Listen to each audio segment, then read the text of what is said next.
안녕하세요, 김시우입니다. 날이 너무 더워요. 어떻게 할지를 모르겠어요.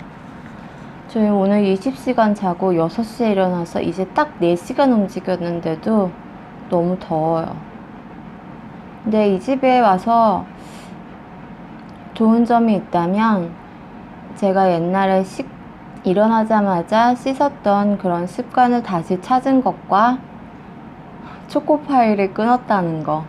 그 딱 두 가지는 이 집에 와서 좋은 점이 있네요. 어제 병원에 갔다 왔어요. 어제 병원에 갔다 왔는데 이제 저번에 약을 15일치밖에 안 드셨거든요. 그래서 병원에 가서 이제 약을 받아야 되니까 이제 다른 병원을 찾아봤는데 그 병원은 화요일날 오전 진료밖에 안 한다 하더라고요. 그리고 저는 12일에 이 지역 그 정신건강증진센터 거기에서 이제 상담을 받기로 일단 예약을 해놨어요. 그래서 아직은 이 병원은 그냥 가야겠다. 병원을 바꾸기도 귀찮고. 사실 자기한테 병원이 맞지 않음에도 불구하고 계속 다니던 병원을 다니는 이유가 나의 이야기를 처음부터 다시 해야 되는 그런 상황이 너무 불편한 거예요. 사실 전 그렇거든요. 또 다른 병원에 가면 저의 모든 있었던 얘기를 다 해야 되고 이런 게 사실 불편하니까 그냥 다니던 병원에 가서 상담으로 뭘 이렇게 얻으려는 생각보다 약이나 받아오자 하는 심산으로 그냥 가고 그랬었거든요. 근데 그래도 이제 약을 바꾸고 하려면 의사의 그 대면 치료를 해야 되잖아요. 그래서 이제 진료실에 들어가서 이런저런 얘기를 하면 여기 지금 제 담당 의사는 그런 거 있잖아요. 사실 정신과 의사들은 약간 그 궁예 관심법 같은 것을 써서라도 내가 저 환자의 마음을 읽어봐야겠다. 이런 노력이 조금 보여야지 좀 제가 이렇게 신뢰를 할 수 있고 환자가 좀 더 그 의사의 말에 귀를 기울일 수가 있잖아요. 근데 제 담당 의사는 절대 그렇지가 않거든요. 그냥 어제 이제 그러면서 전에 갔을 때 저에게 강박증 약 치료를 약 처방을 해주지 않으셨어요. 그냥 우울증 약에다가 불안이 조금 덜해지는 이제 불안제를 두 개 정도 더 넣으셨거든요. 그래서 어제 또 이제 별로 나아지지는 않았어요. 그냥 제가 그랬어요. 그랬더니 이 상황이 나아지지 않는 한은 약은 그렇게 큰 도움은 안 될 거예요. 이렇게 말씀을 하시는 거예요. 아니, 그 사실을 누가 모르냐고요. 아는 사실이잖아요. 저도 알고 있어요. 하지만 이 상황을 버티기 위해서 약으로 좀 더 이렇게 이겨낼 수 있게 도움을 받고자 하는 거잖아요. 약으로. 그래서 어쨌든 또 강박증 약은 처방을 해주지 않으셨어요. 그래서 먹던 약을 타고 했는데 참 생각을 이제 그 의사와 제가 이제 상담했던 내용들을 생각해 보니까 전에는 제가 어떤 언니와 살면서 많은 스트레스를 받는다 그랬더니 그 의사의 대답은 그럼 그 언니와 살지 말아야겠네요. 이렇게 얘기를 하시는 거예요. 당연히 그래야겠죠. 근데 상황이 안 되니까 이렇게 같이 사는 거고 그러는 건데 그렇게 말을 하는 거 보면 참 환자에 대한 이런 상담 치료를 할 자격은 그냥 의학적으로 딴 라이센스 뿐인 것 같다, 이런 생각이 들더라고요. 그리고 몇몇 환자들이 그 의사가 좀 안 좋아서 다른 병원으로 옮기셨다는 분들도 얼마 전에 들었어요. 저만 그런 게 아니더라고요. 그래도 PD수첩에 나왔던 그런 의사는 아니니까 그나마 다행이라고 위안을 삼는 거죠. 제가 이제 그리고 병원에서 나오면서 제가 우울증 약을 먹으면서 10년 동안 이렇게 나같이 한 사람이 얼마나 될까, 이렇게 생각을 해봤어요.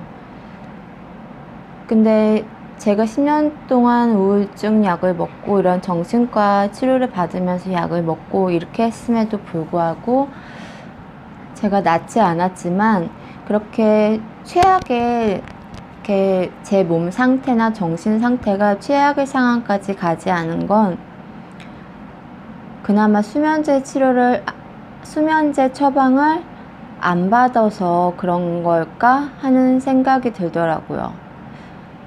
제가 정신병원에 처음 가서 이제 약 처방을 받고 할 때 처음에 졸피뎀이라는 약을 넣어주셨었거든요. 근데 저는 그 저녁약을 먹어도 졸리지만 아침약을 먹어도 너무너무 졸렸어요, 처음에 먹을 때. 그래서 운전하고 가다가 차를 옆에다 세워놓고 정말 어떻게 잠들었는지 모르게 그냥 확 잠들었다가 몇 시간 후에 깨고 이런 경우가 많았거든요. 그래서 그것 때문에 이제 수면제 처방은 하지 말아달라고 이제 선생님한테 그렇게 얘기를 했었어요. 근데 이제 그 약이 처음에 약을 처방받을 때는 제가 약 이름이 뭔지 다 이렇게 써놨었거든요. 근데 그 수면제 처방에 졸피뎀이라는 약이 있었어요. 근데 이제 그 후에 알려진 그 졸피뎀에 관한 일이 많았잖아요.